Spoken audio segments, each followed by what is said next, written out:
জাহান্নামে ঢুকবে কোনদিন বেরোবে না। এটা হলো আহলে সুন্নাত ওয়াল জামাআতের ফতোয়া, এটা হলো সাহাবা হুজুরদের আকীদা। শুনছেন তো? আমার নবী হলে হায়াতুন নবী। বলুন আমার জবান খুলে আমার নবী, আরো জোরে বলো যুবকরা আমার নবী, আমার নবী।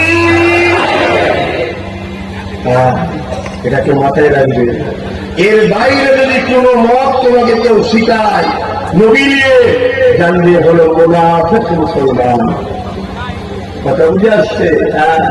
আর এই মুনাফিক আমাদেরকে বানাতে চাইছে কেমন?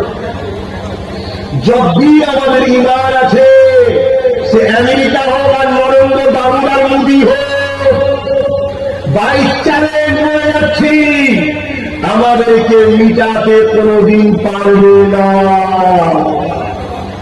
আর যেদিন আমাদের ঈমান থাকবে না, সে আমেরিকা বাঁচাতে চাক আর মুড়ি বাঁচাতে চাক, আমরা সামান্য সামান্য ছোট্ট ছোট্ট জিনিসে নিজেরাই মাটির করে মরে যাব।